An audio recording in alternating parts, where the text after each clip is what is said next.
Hello students.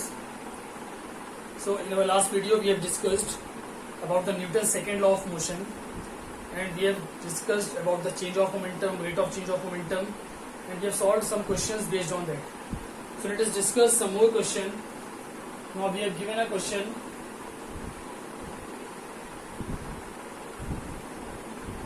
A metal block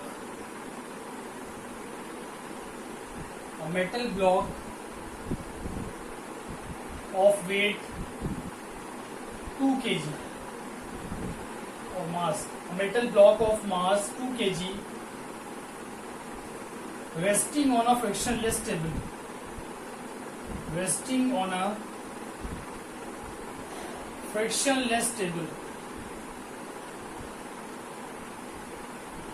okay, it is struck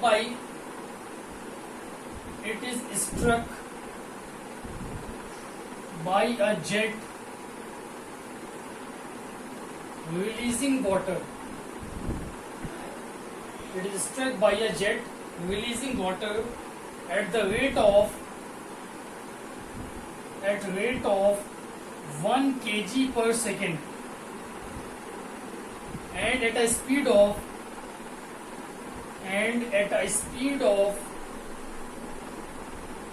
5 meter per second. Find the initial acceleration of the block.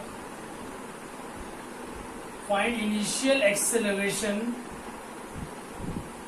of block. ठीक है, ये question है आपका. देखिए इस question को मैंने जानबूझकर इसलिए लिया हुआ है क्योंकि यहाँ पे वेरिएबल मास की बात हो रही है.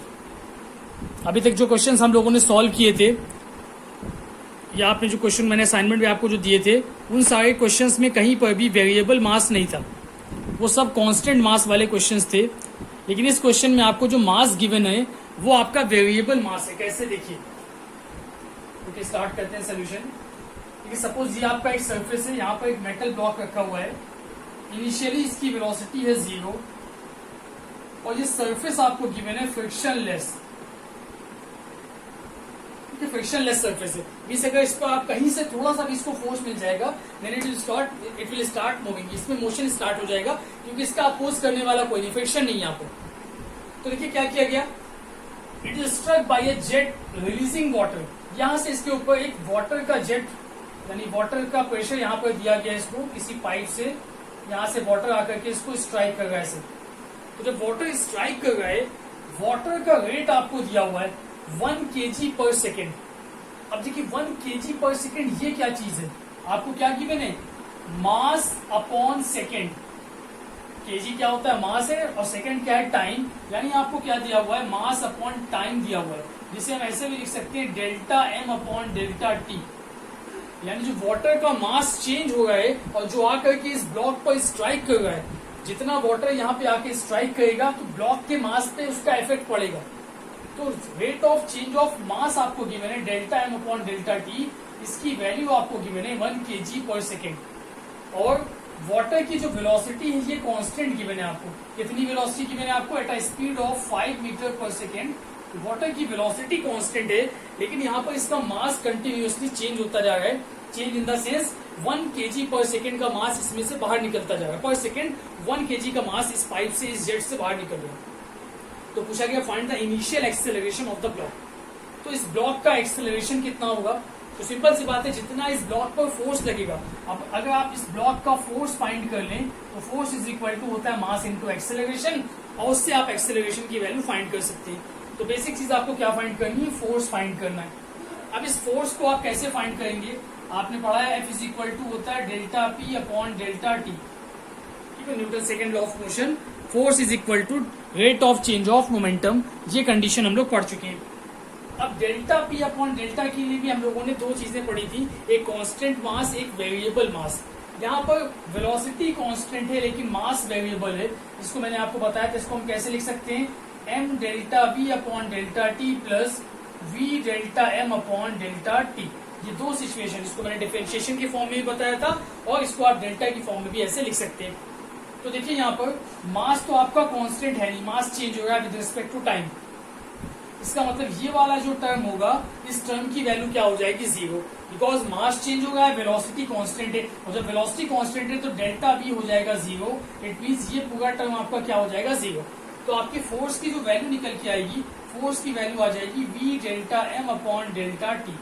अब इसको आप पुट कर देते हैं वैल्यू, वेलोसिटी आपको पता है 5 और delta m upon delta t की वैल्यू पता है 1, तो फोर्स की वैल्यू निकल आई 5 न्यूटन। तो 5 न्यूटन का फोर्स ये पाइप या ये जेट इस ब्लॉक पर लगाएगा, और जब फोर्स की वैल्यू पता चल गई तो आप यहाँ से अब एक्सेलरेशन निकाल सकते हैं। एक्सेलरेशन होता है फोर्स अपॉन मास, तो फोर्स है आपका 5 न्यूटन, और ब्लॉक का मास अब लिया जाएगा क्योंकि आपको एक्सेलरेशन निकालना है ब्लॉक का, तो ब्लॉक का मास आपको गिवन है 2 kg, so it will be 5/2, that will be 2.5 metre पर सेकेंड स्क्वायर। ये आ जाएगा एक्सेलरेशन ऑफ द ब्लॉक। ठीक है, बात समझ में आई, नोट कर लीजिए इसे।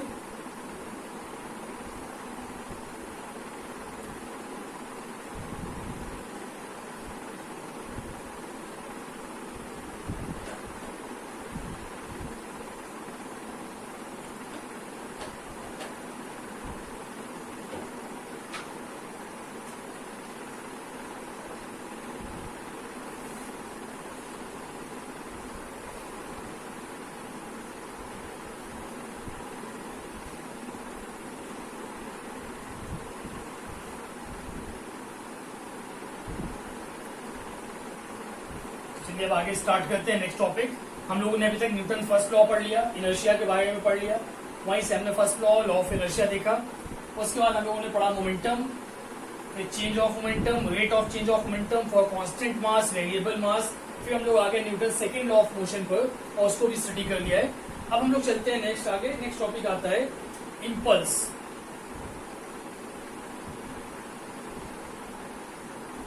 Impulse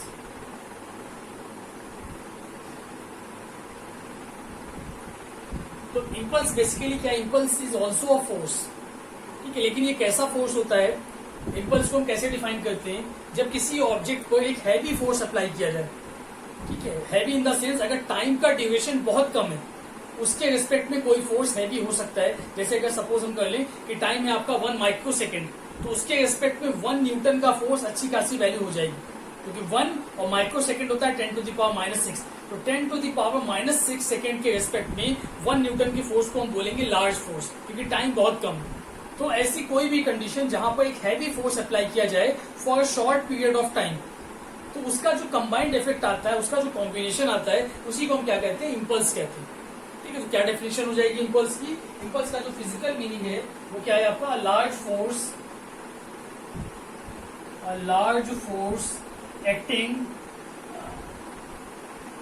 for a short interval of time।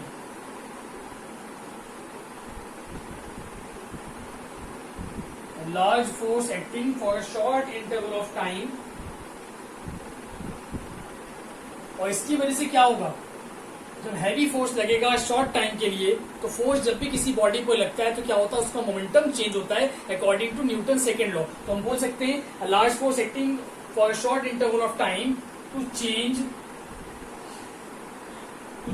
the momentum,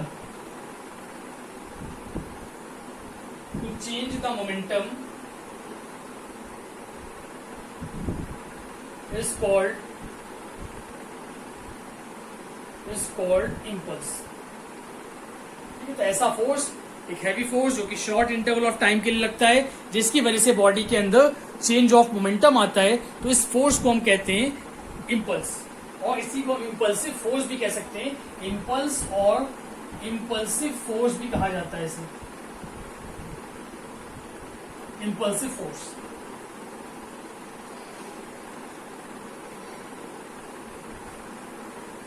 जैसे इसका एग्जांपल क्या है, जैसे सिंपल सा एग्जांपल हम लोग अगर क्रिकेट की बात करें, तो जब बॉलर बॉल को फेंकता है और बैट्समैन जब शॉट खेलता है, तो बॉल और बैट का जो कांटेक्ट होता है, उसका टाइम इंटरवल क्या होता है, बहुत कम होता है, नैनो सेकेंड, माइक्रो सेकेंड, मिली सेकेंड में, यानी बहुत स्मॉल टाइम इंटरवल होता है। बॉल आती है, बैट पर स्ट्राइक की, उसने शॉट खेला, तो बॉल और बैट का कांटेक्ट बहुत स्मॉल होता है लेकिन फोर्स बहुत हैवी होता है। एक हैवी फोर्स से बॉल बैट को स्ट्राइक करती है और वो जिस डायरेक्शन में उसको बैट को कट करा जाए या उसको शॉट जिस डायरेक्शन में लगाया जाए, अगर बैट्समैन बहुत तेजी से फोर्स अप्लाई करता है तो वहां पे और तेजी से उसके अंदर चेंज ऑफ मोमेंटम आता है। तो वो डिपेंड करता है कितना फोर्स वहां पर चेंज हो गया है, यानी बॉलर ने कितना फोर्स अप्लाई किया और बैट्समैन ने कितना फोर्स अप्लाई किया, और उसके कंपोनेंट्स की भी वहां पर बात हो जाती है कि किस डायरेक्शन में कितना फोर्स लग रहा है। लेकिन बेसिकली होता क्या है कि उस बॉल का मोमेंटम चेंज हो जाता है, ठीक है। तो वो जो पॉइंट ऑफ कांटेक्ट की हम बात करें, जितनी देर पर बॉल और बैट का कांटेक्ट होता है वो टाइम बहुत कम होता है, तो वहां पर फोर्स बहुत हैवी होगा, टाइम बहुत कम होगा। तो वो एक एग्जाम्पल हो जाता है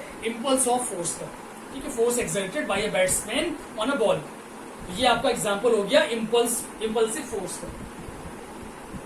ठीक, इसी टाइप से अगर हम हैमर की बात करें, जैसे आपको नेल को, जैसे इस बोर्ड में मुझे नेल को ब्लो करना है, तो हम क्या करेंगे, हैमर जब आप मारते हैं किसी नेल के ऊपर, तो हैमर और नेल का जो टाइम ऑफ कांटेक्ट होता है बहुत कम होता है, लेकिन जो आप फोर्स अप्लाई करते हैं हैमर का, वो फोर्स बहुत हैवी होता है। तो हैवी फोर्स और जब पॉइंट ऑफ कांटेक्ट पे आता है वो नेल के कांटेक्ट में, तो बहुत शॉर्ट इंटरवल ऑफ टाइम के लिए वो फोर्स लगता है। तो उसकी वजह से क्या होता है, नेल का मोमेंटम चेंज होता है, जिसकी वजह से नेल उस पर्टिकुलर ऑब्जेक्ट के अंदर इंसर्ट कर जाती है।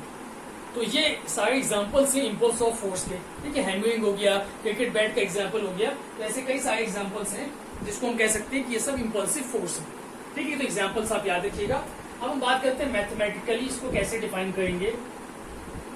तो mathematically it is given by the product of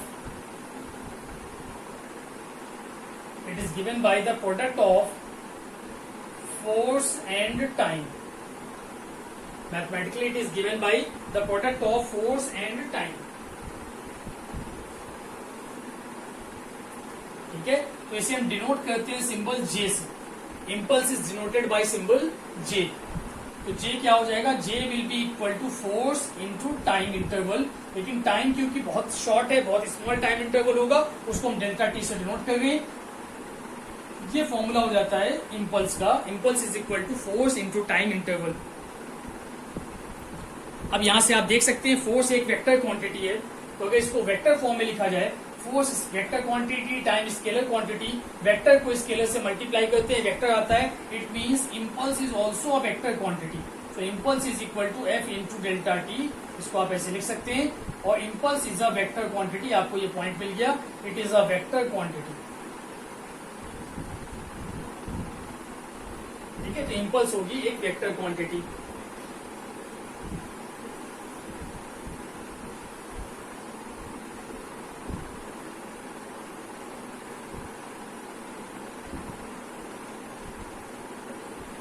अगर इसका आप एसआई यूनिट देखते हो, इम्पल्स का एसआई यूनिट क्या होगा, एसआई यूनिट ऑफ इम्पल्स। तो देखिए इम्पल्स क्या है, फोर्स इंटू टाइम। तो फोर्स का एसआई यूनिट आपको पता है न्यूटन, टाइम का होता है सेकेंड, तो इम्पल्स का एसआई यूनिट हो जाता है न्यूटन इंटू सेकेंड, या सिंपल न्यूटन सेकेंड हम बोल सकते हैं। तो it is the SI unit of impulse, Newton second.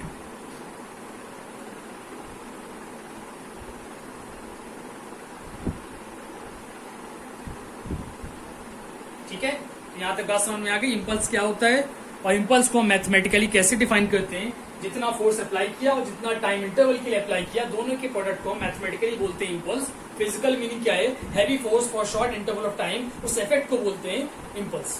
Impulse को डिनोट करते हैं लेटर J से।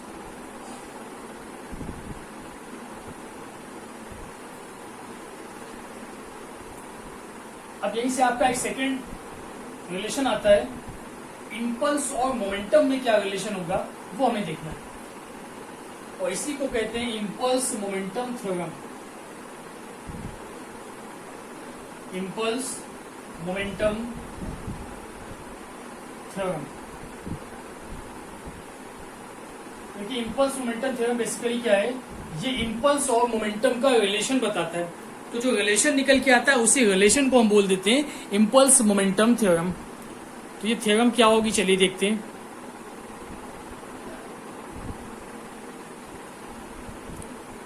तो देखिए अभी हम लोगों ने रिलेशन देखा, impulse is equal to force into delta T, force into time interval. और आपको पता है फोर्स क्या होता है, फोर्स होता है delta P upon delta T.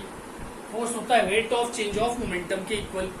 तो अगर इन दोनों इक्वेशन को हम कंबाइन कर दें, equation number 1 and equation number 2, यानी अगर हम इक्वेशन नंबर 2 से एफ की वैल्यू पुट कर दें इक्वेशन नंबर 1 में, तो आपको एक रिलेशन मिल जाएगा J is equal to delta P upon delta T into delta T, और ये डेल्टा टी कैंसिल आउट हो जाएगा, तो एक रिलेशन निकल के आता है J is equal to delta P.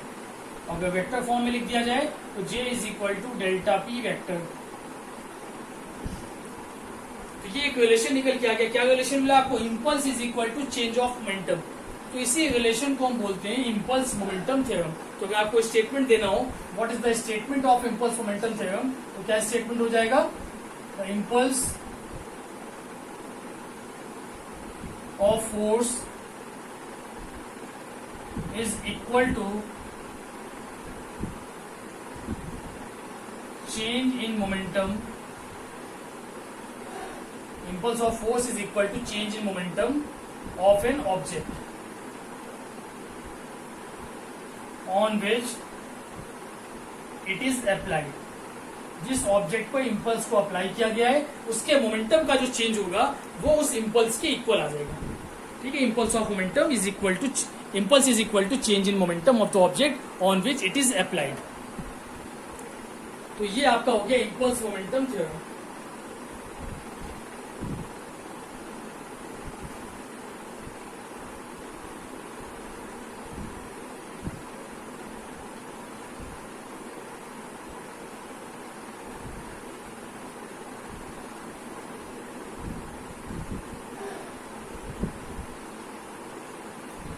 चलिए आगे चलते हैं। अब अगर इसको हमें ग्राफिकली देखना हो, अगर आपको ग्राफ दे दिया जाए फोर्स वर्सेस टाइम का, आपका एक फोर्स दिया हुआ है उसका ग्राफ दे दिया जाए आपको टाइम के साथ, तो उस सिचुएशन में आप इम्पल्स कैसे फाइंड आउट करेंगे उसे देखते हैं।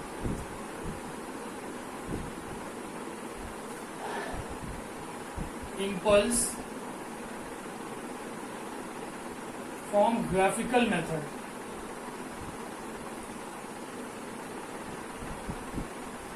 Impulse from graphical method. तो अगर आपको फोर्स वर्सेस टाइम ग्राफ देता है, आपको रिलेशन पता है J is equal to F into delta T, ये रिलेशन है।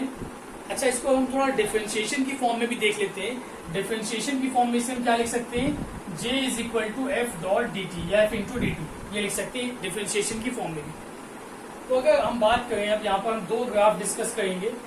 अगर फोर्स आपका कांस्टेंट है, ठीक है, अगर आपका जो फोर्स की वैल्यू है वो कांस्टेंट है या वो एक स्ट्रेट लाइन ग्राफ है, तो पहले हम बात करते हैं फॉर अ कांस्टेंट फोर्स। अगर आपको एक कांस्टेंट फोर्स के लिए इंपल्स फाइंड करना हो फ्रॉम द ग्राफ, और ग्राफ मैंने आपको दे दिया, सपोज ये ग्राफ गिवन है आपको फोर्स वर्सेस टाइम, और ये कांस्टेंट फोर्स है, मींस टाइम के साथ ये वेरी नहीं कर रहा है, ये कांस्टेंट हो गया, फोर्स की वैल्यू आपकी कांस्टेंट है। तो इस ग्राफ से हमें अगर इंपल्स निकालना हो किसी भी टाइम इंटरवल के बीच में, सपोज एक टाइम हमने ले लिया t1 और दूसरा टाइम इंटरवल ले लिया t2, तो आपको फाइंड करना है, find the impulse from t1 to t2। t1 से लेकर t2 के बीच में अगर आपको इंपल्स निकालना है, तो ये इंपल्स आप कैसे फाइंड कर सकते हैं? देखिए, तो देखिए आपको इंपल्स निकालना है यहां से लेकर, अगर इसको हम पॉइंट मार्क कर देते हैं, point A, point B, point C and point D. तो ये देखिए आपका एक रेक्टेंगल बन गया। ये जो आपका फिगर बन के आ रहा है, ये फिगर आपका बन के आता है एक रेक्टेंगल।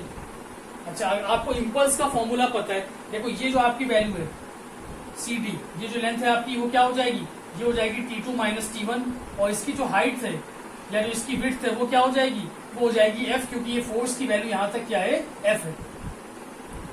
ठीक है, तो अगर हम इसका एरिया फाइंड कर लें, एरिया अंडर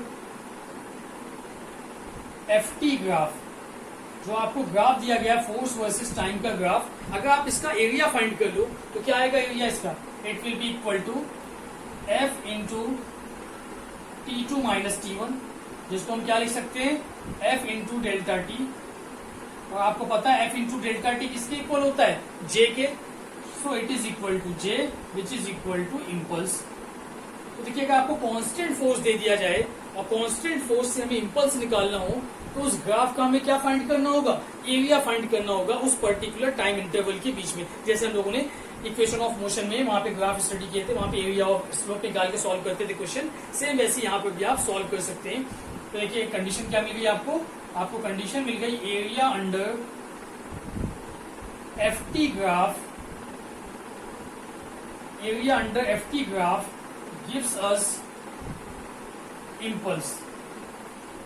कोई भी एफटी ग्राफ आपको दिया हुआ है, अगर स्ट्रेट लाइन कर्व है तो आप उसका एरिया इजीली फाइंड कर सकते हैं और उसका एरिया आपको क्या बताएगा, it will tells us about impulse. ठीक है, तो फर्स्ट कंडीशन तो ये हो गई कांस्टेंट फोर्स।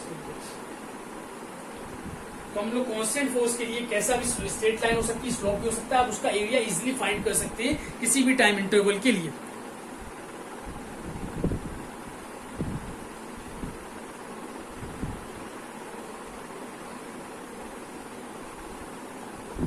अब इसी में दूसरी कंडीशन आती है, अगर फोर्स आपका क्या हो जाए, वेरिएबल फोर्स हो जाए, यानी टाइम डिपेंडेंट फोर्स हो जाए, एक ऐसा फोर्स जो टाइम के साथ साथ चेंज होता है, तो उस सिचुएशन में हम लोग फिर वहां पर डायरेक्टली एरिया फाइंड नहीं कर पाएंगे, वहां पर हम लोग को जाना होता है इंटीग्रेशन में।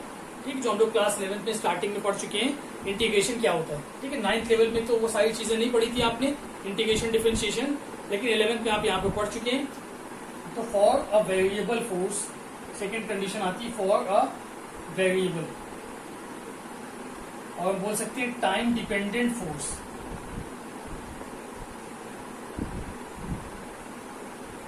फॉर अ वेरिएबल और टाइम डिपेंडेंट फोर्स, एक ऐसा फोर्स जो कि टाइम पर डिपेंड कर रहा हो, उस सिचुएशन में आप कैसे फाइंड करेंगे। देखिए, तो अगर सपोज आपको एक ग्राफ दे दिया जाता है, फोर्स वर्सेस टाइम का एक ग्राफ हमें गिवन है, और ये ग्राफ कैसा है, किसी भी शेप में ऐसे रैंडम दिया हुआ है आपको। ठीक है, कोई पर्टिकुलर शेप नहीं है, रैंडम कोई शेप है जो कि टाइम के साथ साथ वेरी करता जा रहा है, यानी फोर्स आपका कांस्टेंट नहीं, वेरिएबल है और ये चेंज हो रहा है विद रिस्पेक्ट टू टाइम। ठीक है, अब इस सिचुएशन में हम लोग क्या करेंगे, तो ऐसी सिचुएशन में हम लोग क्या करते थे, इंटीग्रेशन करते थे। अगर सपोज आपको t1, मान लीजिए यहाँ पर कोई टाइम इंस्टेंट है t1 और ये टाइम इंस्टेंट है आपका t2, तो अगर आपको t1 से लेकर t2 तक इम्पल्स फाइंड करना हो, find the impulse for the time interval t1 to t2, तो इस इम्पल्स को आप कैसे फाइंड करेंगे। तो यहाँ पर देखिए फोर्स की जो वैल्यू होगी वो किस पर डिपेंड कर रही है, टाइम पर, यानी force is the function of time. आपको कोई इक्वेशन दे दी जाएगी, सपोज मैं एक एग्जांपल ले लेता हूँ, आपको ऐसे दे दिया F T is equal to 3t square plus 2t minus 5, इस टाइप से कोई भी इक्वेशन हो सकती है, ये मैंने सिंपल एक एग्जांपल दिया है। तो यहाँ पर क्या होगा, तो फोर्स जो है टाइम पर डिपेंड कर रहा है, जैसे जैसे टाइम चेंज होगा फोर्स की वैल्यू भी चेंज होती जाएगी। तो मैंने सिर्फ एक एग्जांपल लिया है। तो इस सिचुएशन में हम लोग क्या करते हैं, जब भी वेरिएबल की बात होती है तो अब इस ग्राफ का एरिया हम लोग डायरेक्टली फाइंड नहीं कर सकते, और हम लोग ने पढ़ा हुआ है कि एरिया का मतलब होता है इंटीग्रेशन। तो J इज इक्वल टू, देखिए मैंने ये आपको बात इसीलिए की थी, J is equal to F into dt। तो जब आप छोटा छोटा टाइम इंस्टेंट, अब हम क्या करेंगे, यहाँ पर थोड़ा थोड़ा सा टाइम इंटरवल लेते जाएंगे। ये टाइम इंटरवल क्या ले लेंगे, dt। तो इस dt टाइम इंटरवल के लिए जो इम्पल्स आएगा वो क्या हो जाएगा, dj। ठीक है, तो पहले हम लोग क्या फाइंड करेंगे, dj। तो dj इज इक्वल टू हो जाएगा F इंटू dt, ये रिलेशन आएगा। फिर टोटल इम्पल्स जब आपको निकालना होगा तो टोटल इम्पल्स क्या हो जाएगा, ये हो जाएगा integration of all the small impulses. ऐसे छोटे छोटे बहुत सारे इम्पल्स आपको मिलते जाएंगे, कहां से कहां तक, t1 से लेकर t2 तक, ये लिमिट आपको पता है। तो हम लोग क्या करेंगे, total impulse is equal to integration of all the impulses, और इसकी जो वैल्यू होगी वो क्या होगी, ये हो जाएगी F इंटू dt, और लिमिट आपको पता होगी t1 से लेकर t2 तक। तो इस तरह से आप इसका इम्पल्स फाइंड आउट कर लेंगे। अगर आपको वेरिएबल फोर्स दिया हुआ है, आप वहां पर डायरेक्टली एरिया नहीं फाइंड कर पाएंगे, तो इस सिचुएशन में हमें क्या करना होगा, इसे इंटीग्रेट करना होगा। ठीक है, तो ये दो टाइप से आप इम्पल्स फाइंड कर सकते हैं ग्राफिकल मेथड से। नोट कर लीजिए, फिर वो क्वेश्चन कर लेते हैं इसको बेस पर।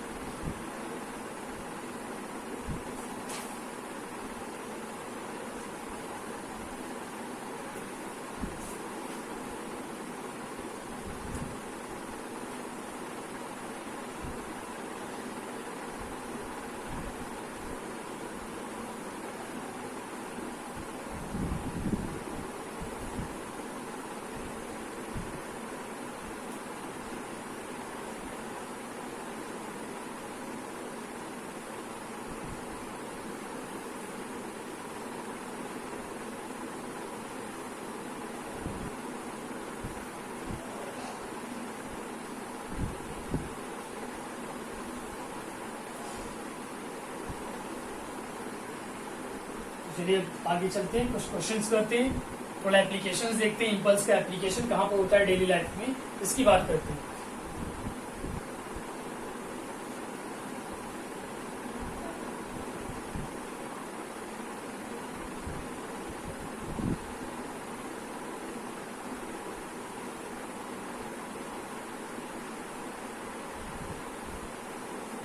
तो देखिए अभी हम लोगों ने क्या पढ़ा, पहले इसके एप्लीकेशन की बात कर लें। अगर application in daily life, application of impulse, तो हम लोगों ने रिलेशन देखा है, इम्पल्स इज इक्वल टू होता है force into time, F into delta T, और ये किसके इक्वल होता है, it is equal to change in momentum. ये सारी चीजें हम लोग देख चुके हैं, ठीक है। अब देखिए अगर किसी बॉडी के अंदर मास है, उसके अंदर अच्छा डेल्टा पी क्या होता है, ये होता है मास इंटू डेल्टा वी।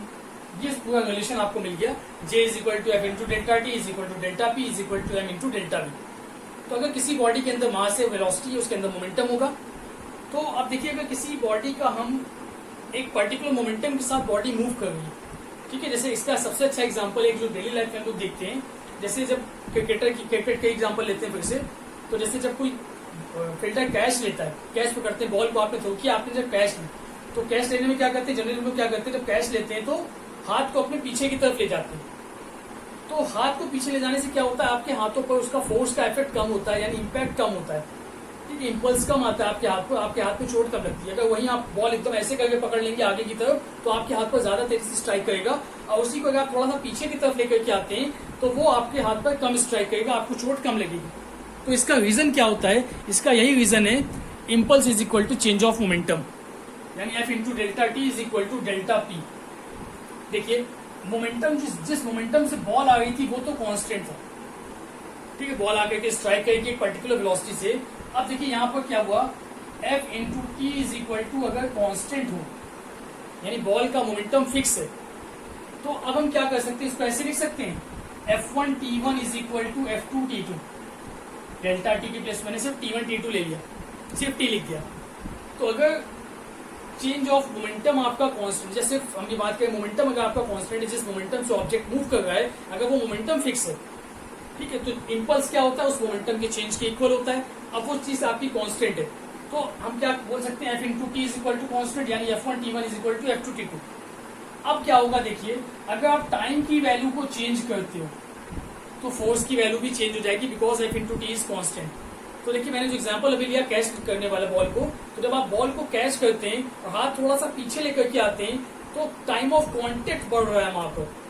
हाथ जब आप बॉल आपने कैच किया और हाथ थोड़ा सा पीछे लेकर के आए, तो टाइम ऑफ कांटेक्ट इंक्रीज किया, और जब टाइम ऑफ कांटेक्ट इंक्रीज करेगा, इफ टी इंक्रीजेस, तो फोर्स की वैल्यू क्या हो जाएगी, डिक्रीज हो जाएगी, यानी जिस फोर्स से बॉल स्ट्राइक कर रही थी उस फोर्स की वैल्यू आपके रेस्पेक्ट में कम हो जाएगी, जिस वजह से आपके हाथ पर चोट भी कम लगेगी, ठीक है। तो ये आपके डेली लाइफ के, ये डेली लाइफ का एग्जांपल है, जैसे हम लोग कैच करने में इसका यूज करते हैं।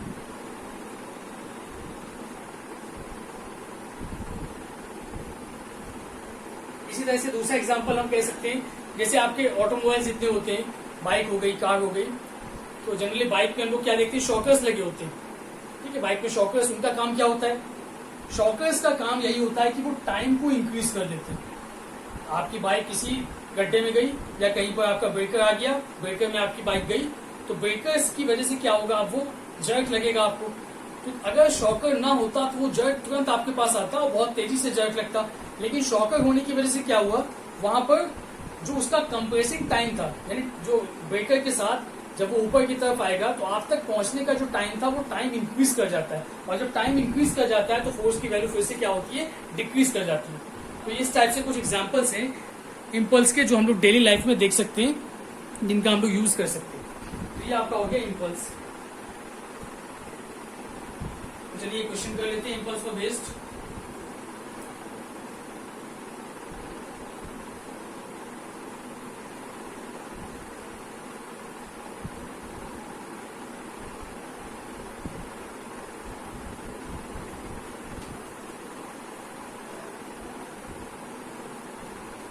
सिंपल सा एग्जांपल क्वेश्चन सॉल्व कर लेते हैं हम लोग। A cricket ball of mass a cricket ball of mass 150 gram. A cricket ball of mass 150 gram moving with a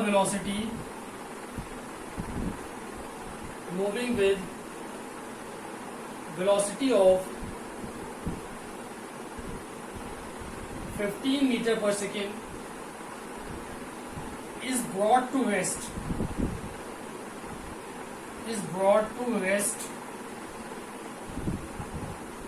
by a player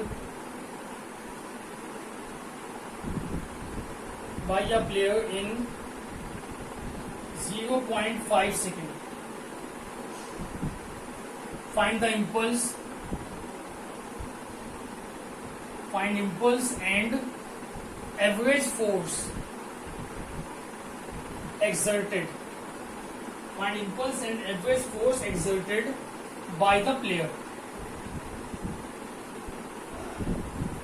ठीक है, ये क्वेश्चन है आपको। तो चलिए देखते हैं आपको क्या क्या चीजें गिवन है। देखिए इस क्वेश्चन में क्रिकेट बॉल का मास आपको गिवन है, उसको केजी में कन्वर्ट कर लेंगे तो आ जाएगा 0.15 केजी। ये हो गया मास ऑफ द बॉल।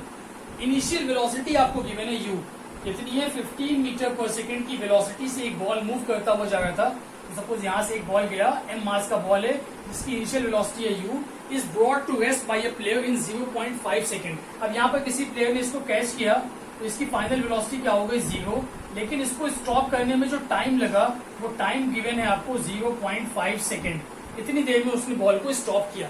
अब आपको निकालना है find the impulse and average force exerted by the player, यानी प्लेयर के ऊपर कितना फोर्स लगा, या हम ये कहें कि प्लेयर ने कितना फोर्स लगाया और कितना इंपल्स वहां पर जनरेट हुआ। ये दोनों चीजें आपको निकालनी। तो चलिए हम लोग पढ़ चुके हैं इंपल्स क्या होता है। इंपल्स होता है चेंज ऑफ मोमेंटम के भी इक्वल होता है, और इंपल्स होता है फोर्स इंटू टाइम। तो यहाँ पर देखिए हम लोग चेंज ऑफ मोमेंटम निकाल सकते हैं। डेल्टा पी की वैल्यू क्या होगी, m into V minus U. आपको फाइनल वेलोसिटी पता है, इनिशियल वेलोसिटी पता है, मास पता है, पुट कर देते हैं तो आ जाएगा 0.15 0 माइनस 15, तो ये हो जाएगा 2.25 विद नेगेटिव साइन, और इसका यूनिट होता है केजी मीटर पर सेकेंड। ये आ गई डेल्टा पी की वैल्यू, चेंज इन मोमेंटम आ गया 2.25 केजी मीटर पर सेकेंड। ठीक है, ये तो डेल्टा पी हो गया। लेकिन आपको क्या निकालना है, इम्पल्स। तो इम्पल्स कितना जनरेट किया, impulse exerted by the player. तो इम्पल्स क्या होता है, इम्पल्स होता है चेंज ऑफ मोमेंटम के इक्वल। तो जो चेंज ऑफ मोमेंटम आएगा वही इम्पल्स हो जाएगा। तो इम्पल्स की भी सेम वैल्यू आ गई 2.25 केजी मीटर पर सेकेंड। तो ये आपका फर्स्ट आंसर आ गया। आपसे इम्पल्स पूछा गया था, आपने इम्पल्स फाइंड कर दिया।